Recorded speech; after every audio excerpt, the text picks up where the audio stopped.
নমস্কার, চ্যানেল রূপা মুখার্জিতে আপনাদের সকলকে স্বাগত জানাই। গত কয়েকদিন ধরে ওবিসি সার্টিফিকেট নিয়ে সোশ্যাল মিডিয়ায় জুড়ে একের পর এক খবর ছড়িয়ে পড়েছে। অনেকেই বলছেন যাদের ওবিসি সার্টিফিকেট আছে তাদের সবাইকে নাকি বিডিও অফিস বা এসডি অফিসে যেতে হবে। আবার কেউ বলছেন ডিজিটাল সার্টিফিকেট থাকলেও সমস্যা হবে। আবার কেউ দাবি করছেন সার্টিফিকেট রিভেরিফিকেশন না করালে ভবিষ্যতে চাকরি, ভর্তি বা সরকারি কাজে সমস্যা হবে।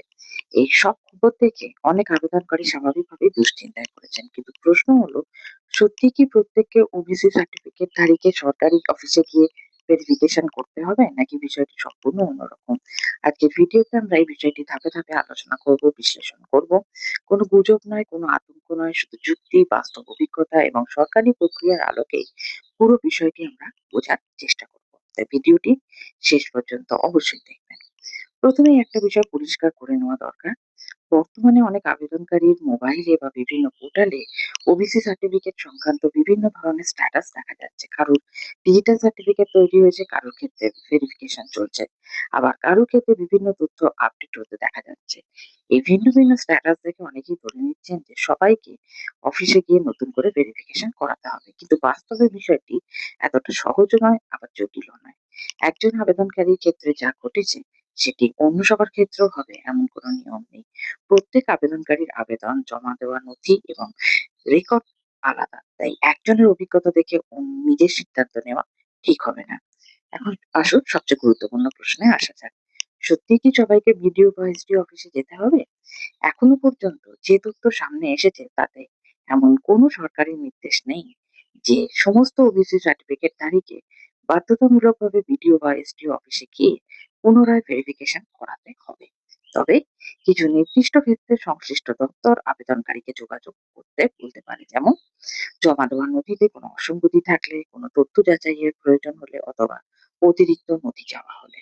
এই ধরনের ক্ষেত্রে অফিস থেকে ফোন, এসএমএস, ইমেল বা অফিসিয়াল নোটিশের মাধ্যমে জানানো হতে পারে। অর্থাৎ অফিস থেকে ডাকা হলে অবশ্যই যাবেন, কিন্তু শুধুমাত্র গুজব শুনে অফিসে গিয়ে ভিড় করার কোনো প্রয়োজন নেই। ২০১১ সালের আগে ও পরে তৈরি সার্টিফিকেট নিয়ে বিভ্রান্তি। আরেকটি বিষয় নিয়ে অনেক আলোচনা হচ্ছে, সেটি হলো ২০১১ সালের আগে বা পরে তৈরি ওবিসি সার্টিফিকেট। অনেকে দাবি করছেন পুরনো সার্টিফিকেট থাকলে নতুন করে আবেদন করতেই হবে। কিন্তু বিষয়টি নির্ভর করে আপনার সার্টিফিকেটের ধরন, ইস্যুকারী কর্তৃপক্ষ এবং আপনি কোন উদ্দেশ্যে সার্টিফিকেট ব্যবহার করছেন তার উপরে। সব পুরনো সার্টিফিকেট বাতিল হয়ে গেছে এমন কথা বলা ঠিক নয়। যদি কোনো নির্দিষ্ট নিয়োগ সংস্থা বা সরকারি দপ্তর নতুন ফরম্যাট বা নতুন সার্টিফিকেট চায়, তাহলে সেই নির্দেশ মেনেই আপনাকে আবেদন করতে হবে। ডিজিটাল সার্টিফিকেট নিয়ে কি করবেন? অনেক আবেদনকারীর কাছে এখনো ডিজিটাল ওবিসি সার্টিফিকেট রয়েছে। যদি আপনার সার্টিফিকেট সরকারি পোর্টাল থেকে ডাউনলোড করা হয়ে থাকে এবং প্রয়োজনে কিউআর কোড বা সার্টিফিকেট নাম্বার দিয়ে যাচাই করা যায়, তাহলে অযথা উদ্বিগ্ন হওয়ার দরকার নেই। তবে যেকোনো চাকরির আবেদন বা ভর্তি প্রক্রিয়ায় আগে সংশ্লিষ্ট সংস্থা বিজ্ঞপ্তি ভালোভাবে পড়ে নেবেন, কারণ বিভিন্ন দপ্তরের নিয়ম কিছুটা আলাদা হতে পারে। সবচেয়ে বড় ভুল করবেন না। বর্তমানে ইউটিউব ও সোশ্যাল মিডিয়ায় অনেকেই যাচাই না করেই নানা ধরনের খবর ছড়াচ্ছেন। ফলে অনেক আবেদনকারী আতঙ্কিত হয়ে পড়ছেন। মনে রাখবেন, কোনো ভিডিও, পোস্ট বা ফরওয়ার্ড মেসেজকে চূড়ান্ত সত্য বলে ধরে নেবেন না।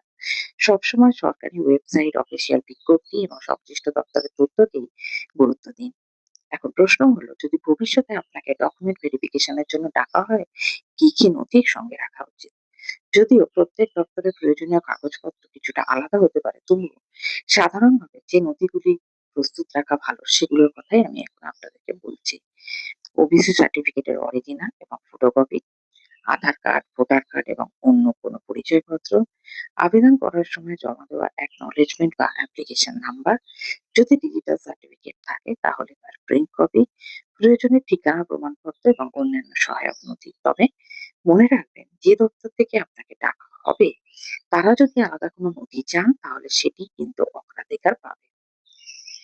এবার প্রশ্ন হলো, আবেদনকারীদের কি করা উচিত? বর্তমান পরিস্থিতিতে আতঙ্কিত হবার কোনো কারণ নেই। যদি আপনার সার্টিফিকেট বৈধ হয় এবং কোনো সমস্যা না থাকে, তাহলে গুজবের ভিত্তিতে কোনো সিদ্ধান্ত নেবেন না। নিয়মিত অফিসিয়াল ওয়েবসাইট বা সংশ্লিষ্ট দপ্তরের বিজ্ঞপ্তির দিকে নজর রাখুন। যদি সত্যিই কোনো ভেরিফিকেশন বা অতিরিক্ত নথির প্রয়োজন হয়, তাহলে সংশ্লিষ্ট দপ্তর আপনাকে যথাযথভাবে জানিয়ে দেবে। অনেক সময় আমরা তাড়াহুড়ো করে ইউটিউব ভিডিও বা ফেসবুক পোস্ট থেকে সিদ্ধান্ত নিয়ে ফেলি, কিন্তু সরকারি নথি, সার্টিফিকেট বা নিয়োগ সংক্রান্ত বিষয়ে যাচাই করা তথ্যই সবচেয়ে গুরুত্বপূর্ণ। তাই কোনো খবর দেখলেই সেটি শেয়ার করার আগে বা বিশ্বাস করার আগে একবার অফিসিয়াল সূত্রে মিলিয়ে নিন। এতে অযথা বিভ্রান্তি এবং দুশ্চিন্তা দুই কমবে।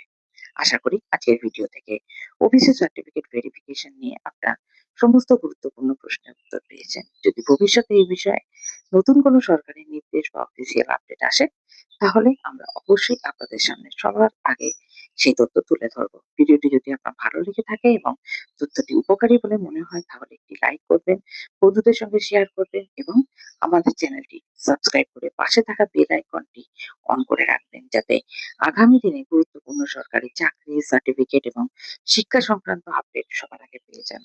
ভালো থাকবেন, সুস্থ থাকবেন। দেখা হবে পরবর্তী ভিডিওতে। ধন্যবাদ। নমস্কার।